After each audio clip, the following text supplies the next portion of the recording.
Hello everyone, आप सब कैसे हैं। मैं उम्मीद करता हूं कि बहुत अच्छे होंगे और अपनी पढ़ाई को बहुत अच्छे से कर रहे होंगे। मैं Akash Kumar वड़ाना ICT virtual classroom में बहुत बहुत स्वागत करता हूं मेरे प्यारे बच्चों। जैसे आपको पता है मेरे प्यारे बच्चों, बेसिकली हमारी आपका मेरे प्यारे बच्चों जो है 11वीं क्लास है। 11वीं क्लास में हमारा चल रहा है फिजिकल ज्योग्राफी, और फिजिकल ज्योग्राफी में हम पढ़ रहे हैं origin of the earth and development. कैसे हमारी पृथ्वी की उत्पत्ति हुई है और कैसा उसका विकास क्रम रहा है।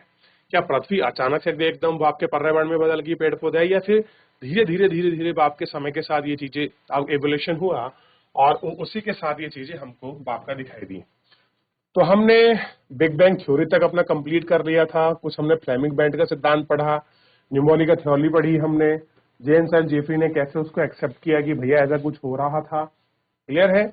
और हमने आपका सन सुपर सन वाली कहानी भी पढ़ ली, जेम्स एंड जेफरी ने उसको एक्सेप्ट किया। और हमने कहा कि भाई जो भी कुछ बना हो सूर्य में हाइड्रोजन और बाप का हीलियम के कारण ही हो रहा है, यानी कि हाइड्रोजन का बाप का हीलियम में चेंज हो रहा है जिससे एनर्जी बन रही है।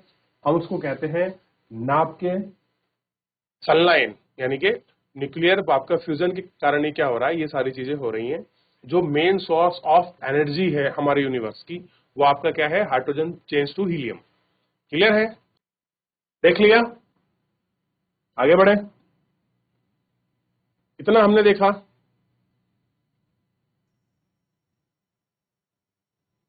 चलिए आगे बढ़ जाए। अब हमने बात की थी गृह निर्माण की। तो हमने बिग बैंग थ्योरी को कल मैंने आपको बताया था, मैं वापस समझा दूं। एडविन हबल ने दी थी और उसने कहा था, उन्होंने कहा था कि एक कोई हमारे यूनिवर्स जो हमारा बना है, जो पूरा सौरमंडल बना, एक कोई पॉइंट था, उसको उन्होंने कहा डार्क मैटर। और कह रहे हैं कि उस डार्क मैटर का जो टेम्परेचर प्लस डेंसिटी, यानी कि तापमान और घनत्व इतना अधिक था कि अचानक उसमें ब्लास्ट हुआ। वो रीजन नहीं दे पाए कि किस कारण ब्लास्ट हुआ, क्यों हुआ। इस पे नो एक्सप्लेनेशन है, कोई थ्योरी नहीं बोलती है। जो वो आपका पॉइंट था, जो एक बिंदु जो आपका ब्लास्ट हुआ, कह रहे हैं वो इतना उसके अंदर असंख्यक यानी इतनी डेंसिटी वाला मैटर यानी कि पदार्थ निकला जो पूरे में फैल गया। और फैलने के बाद क्या हुआ, यूनिवर्स बना। और जैसे जैसे फैला, मैंने कल आपको मैप में दिखाया था नोट में, जैसे फैला बहुत सारे स्पाइरल्स, बहुत सारी आकाशगंगा, बहुत सारी मिल्की वे आपके डेवलप हुए। कुछ छोटे सन, कोई बड़े सन, बहुत सारे डेवलप हुए। देखिए हम तो एक सौर मंडल को पढ़ते हैं, उसमें हम 8 ग्रह पढ़ रहे हैं, पहले 9 थे। ऐसे ही हमारे यूनिवर्स में बहुत सारे सौर मंडल हो सकते हैं। हम तो एक ही सौर मंडल के पार्ट हैं, ना जाने कितने पार्ट हो सकते हैं, कितना हिस्सा हो सकता है। ये सारी चीजें हैं और ये सारी चीजें हम लोग देख रहे थे। और कल हमने पढ़ा और कि भैया कि जो हम इसकी दूरी है वो मापते किस में है, तो हम मापते हैं लाइट ईयर, यानी कि जो हमारा प्रकाश वर्ष है, हम प्रकाश वर्ष में आपका मापते हैं। ठीक है, इसको लाइट ईयर में देखते हैं। और हमने इसकी काउंटिंग की थी 9.4 इंटू 10⁻12 में हम इसको प्रकाश वर्ष के रूप में काउंटिंग करते हैं। कैसे देखते हैं, प्रकाश वर्ष के रूप। क्लियर है, ग्रह का निर्माण इत्यादि के रूप में हम लोग देख रहे हैं। सबसे पहले आप देखिए, तारे निहारिका के अंदर गैस के गुथित झुंड है। कह रहे जो आपका निपुणलस बना हुआ है, जो आपका निहारिका है, तारों का झुंड है जो बना हुआ है, अगर आप उसमें देखोगे उसके अंदर बहुत सारे गैसेस के झुंड होते हैं। अलग अलग गैसेस हैं, बहुत सारे कंपाउंड, आप कंपाउंड के साथ जुड़ी होती है। कहीं कार्बन हो सकता है, मीथियम, हीलियम, आर्गन, नार्गन और नॉर्गन, और आपका नाइट्रोजन ऑक्साइड वगैरह, और बहुत सारे गैस झुंड हो सकता है। और गुरुत्वाकर्षण बल से गैसीय बादल के क्राउड का निर्माण हुआ। और कह रहे हैं यही प्रेशर से वजह से क्या हुआ, जब आपका ग्रेविटेशनल आपका फोर्स लगा, ये गैसेस क्या बन गई, आप कंप्रेस हुई होंगी, खींची होंगी, तो क्या बन गई आपका बादल जैसे क्राउड। क्राउड का मतलब होता है आपका बिल्कुल सख्त हो गया होगा अंदर जैसा। और इससे गैसीय क्राउड के चारों तरफ आपके क्या बन गए, धूल और धूड़ के कण आपके घूमते रहे। क्लियर है, जैसे आ गया, दिखाने का प्रयास तो किया था। ये देखिए, ये क्राउड बना, ये बन गया क्राउड, और इसके चारों तरफ ये सारी चीजें ऐसे घूमने लग गई होंगी। एक बादल सा बन जाता है ना, और उसके अंदर कुछ घूमती है। क्लियर है,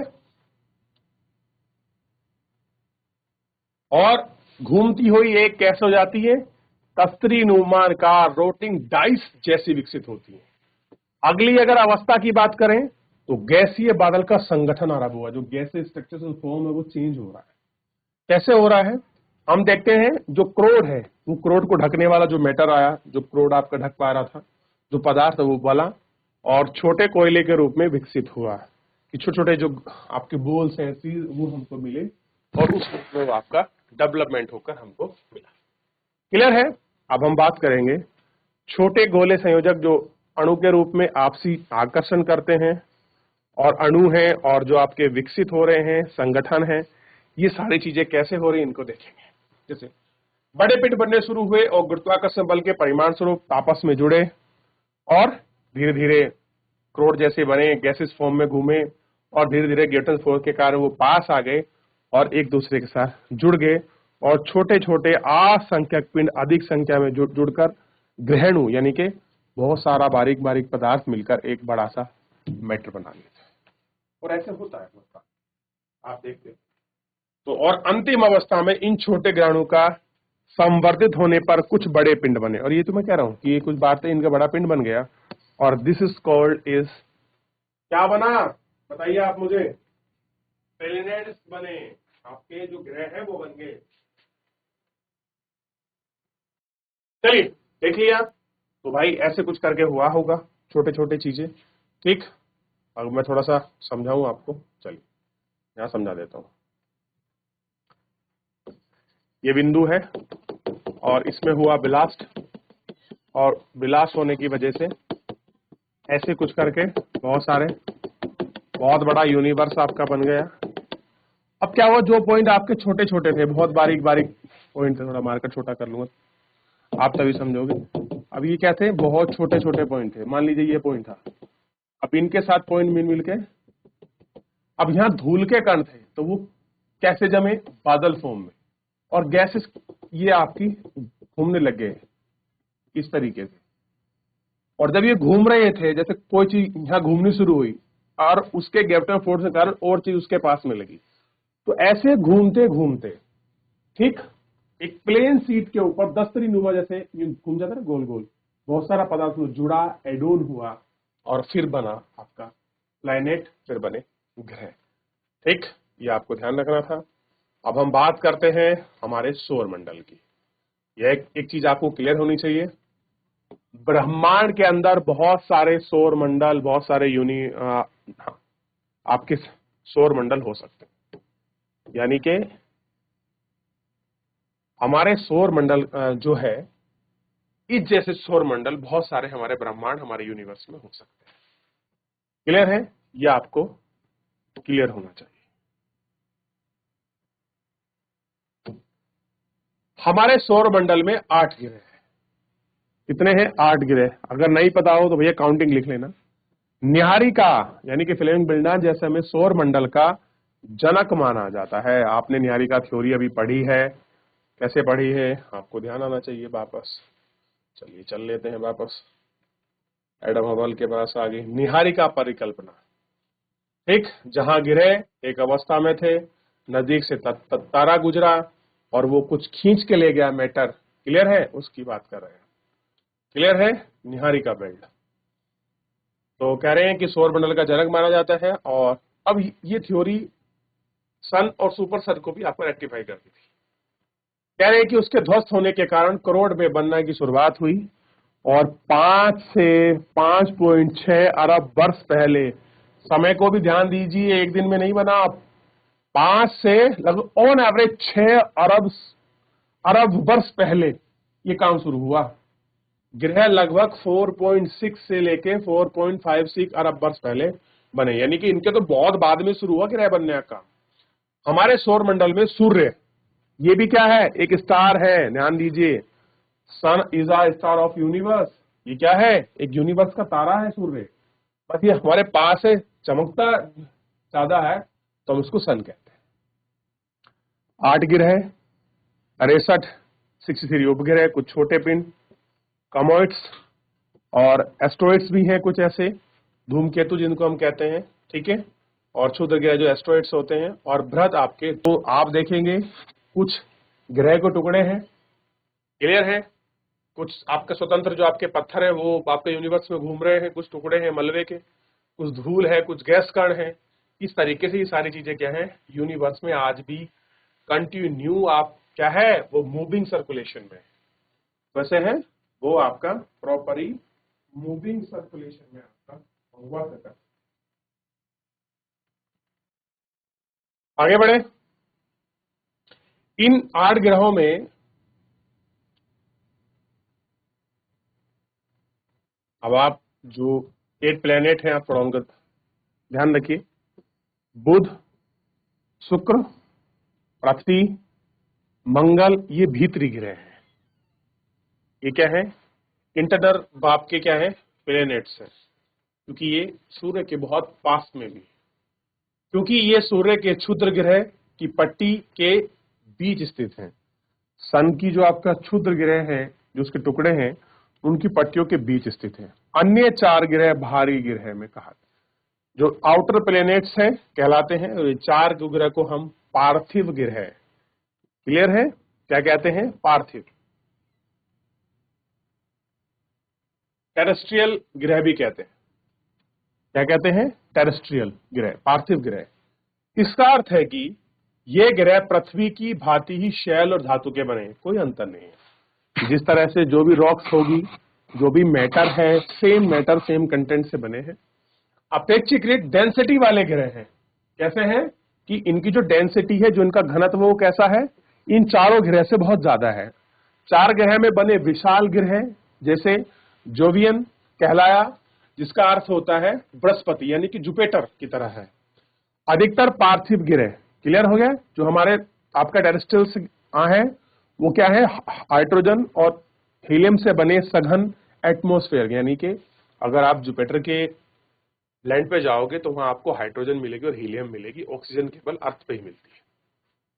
सभी ग्रह का निर्माण लगभग 4.6 अरब वर्ष पहले हुआ, सब में हुआ। अभी भी प्लूटो को एक ग्रह माना जाता था, परंतु अंतर्राष्ट्रीय खगोल संगठन की 2006 की बैठक में प्लूटो को बाहर कर दिया, क्लियर है। और प्लूटो को क्या रखा, बोना ग्रह। और इसको बाहर निकालने का कारण है कि पृथ्वी एक अपने परिपथ, मतलब सन है, और सन के तरफ जो भी ग्रह आपके चक्कर लगाते हैं, जो उनका पाथ है, जो उनका रास्ता है, वो ग्रह, कोई भी ग्रह किसी दूसरे के पाथ को नहीं काटता। लेकिन जबकि प्लूटो जो था वो दूसरे के ग्रह को, जो उसका पाथ है, उसको काटता था। पार्थिव और जविन ग्रह के अंतर्गत में निम्नलिखित फलस्वरूप हो सकता है। और देखिए यहां लिखा गया है, जैसे आप देखेंगे सन से दूरी इसकी, आप सबसे पहले देखिए बुध की दूरी देखिए, शुक्र की दूरी को देखिए, पृथ्वी की, मंगल की, बृहस्पति की, शनि की, यूरेनस की और नेपच्यून की। और घनत्व को देखिए, क्लियर है, बृहस्पति को देखिए,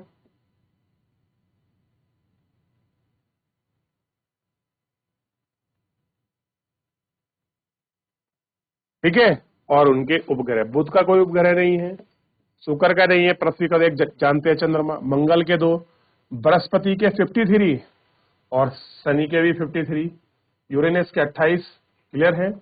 और आपका नेपच्यून के 13। यम और वरुण कहते हैं ना, अब इनको लिखिए इनको। चलिए आगे बढ़ रहे हैं। पार्थिव ग्रह,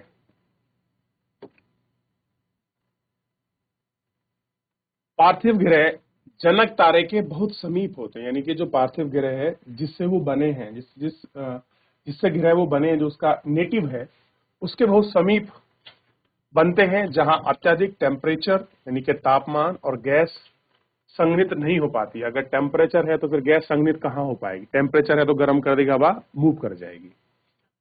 और घनीभूत ना हो सकती है, जो भी है, यानी कि जो आपका जुपिटर ग्रह की रचना अपेक्षाकृत अधिक दूरी पर हुई है। ये सन के पास में ना बन के सन से काफी दूर बना है। कैसे बना है, सन से दूर बना है। सौर वायु यानी कि सौर सूर्य के नजदीक जा शक्तिशाली थी, यानी कि जब सन निकलता है तो उसके से कुछ आपकी वेव्स निकलती है, उनको बोलते हैं सौर वायु, क्लियर है। जो आपका पार्थिव ग्रह से ज्यादा मात्रा में गैस व धूल कण उड़ा ले गई, कैसे हो गई कि जो पार्थिव ग्रह से ज्यादा क्या करेंगी वो उड़ा ले गई, और इतनी शक्तिशाली होने के कारण जोवियन ग्रह से गैस को नहीं हटा पाई, और जो वहां की गैसेस थी उसके ऊपर, किसके ऊपर, जुपिटर के ऊपर, उनको नहीं कर पाई क्योंकि डिस्टेंस दूर हो गई, इस वजह से भी रहा होगा। क्लियर है कि उनको दूर नहीं कर पाई। पार्थिव ग्रह के छोटे होने पर इनकी गुरुत्वाकर्षण शक्ति भी कम रही, जिससे परिमाण स्वरूप निकली हुई गैस पर इनको रोका नहीं जा सकता। कैसा है, इनको रोका नहीं जा सकता। क्लियर है। अब इसके बाद हम किसे देखेंगे, चंद्रमा। आगे बढ़े, चलिए बात कर रहे हैं चंद्रमा की। चंद्रमा पृथ्वी का अकेला प्राकृतिक उपग्रह है। ध्यान देना है, पहली बात तो अकेला, और ऊपर से कैसा है, प्राकृतिक है। पृथ्वी के तरह चंद्रमा की उत्पत्ति में भी कुछ मत का मतलब होता है विचार प्रस्तुत किए गए। सन 1838 में सर जॉर्ज डार्विन ने सुझाया कि प्रारंभ में चंद्रमा, पृथ्वी और चंद्रमा तेजी से घूमते एक पिंड थे। यानी दोनों पिंड थे, अलग अलग थे। यह पूरा पिंड डबल, यानी कि बीच से पतला और वहां किनारों से मोटा, बीच से पतला और किनारों से मोटा, आवृत्ति में पर्वत हुआ। अंत्योदय यह आपका टूट गया। उनके अनुसार चंद्रमा का निर्माण उसी पदार्थ से हुआ है जहां पर आज प्रशांत महासागर में एक गर्त के रूप में मौजूद है। क्या टूटा हुआ भाग है वो क्या है, जो नीचे गिरा है, और प्रशांत महासागर में गर्त है जिसका नाम है मैरियाना गर्त, मैरियाना ट्रंच। अगर वो इतनी गहरी है कि आपका माउंट एवरेस्ट पूरा डूब जाएगा। सोच के देखिए, आपको मैरियाना ट्रंच की जो है जो डीप है नेस्ट है वो आपको बताने की गहराई कितनी है मैरियाना ट्रंच, और है कहां ये भी आपको बताना है। क्लियर है, आगे बढ़े। कह रहे वर्तमान समय में वैज्ञानिक में इसे किसी भी व्याख्या को स्वीकार नहीं किया। कह रहे ऐसा कोई चीज उन्होंने एक्सेप्ट नहीं करी, पहले जमाने में रहा होगा लेकिन मॉडर्न टाइम में नहीं है। ऐसा विश्वास किया जाता है कि पृथ्वी के उपग्रह के रूप में चंद्रमा की उत्पत्ति बड़े टकराव, ग्रेनेड जो इम्पैक्ट है, ग्रेट इम्पैक्ट से हुआ था, और जिससे आपका क्या हुआ, आपका बिग स्प्लिट्स हुआ, यानी कि आपस में टूट गए या कुछ भिड़ गए। ऐसा माना जाता है कि पृथ्वी बनने के कुछ समय के बाद ही मंगल ग्रह में 1 से 3 गुना बड़े आकार का पिंड टकराया, और टकराने से पृथ्वी का एक विशाल हिस्सा टूटकर अंतरिक्ष में बिखर गया, टकराव से अलग हुआ, और यह पदार्थ पृथ्वी के कक्ष में घूमने लगा। क्रम से पृथ्वी का चंद्रमा बन गया और घूमने चंद्रमा की उत्पत्ति हुई लगभग 4.4 अरब वर्ष पहले। कह रहे कि इतने अरब वर्ष पहले ये कुछ चेंजेस आपको इसमें दिखाई दी। भाई ऐसे करके कुछ बनाया चंद्रमा, उसकी थ्योरी हमारे सामने। क्लियर है, चलिए तो मेरे प्यारे बच्चों, फिलहाल जो है आज के लेक्चर में इतना ही कंटिन्यू करेंगे। ग्रह फॉर्मेशन, अर्थ ग्रह, उनके साइज पे, इंटरनल आउटर सब हमने देख लिए। चंद्रमा को शेष हम लोग नेक्स्ट कंटिन्यू करेंगे। फिलहाल आज के लिए इतना ही।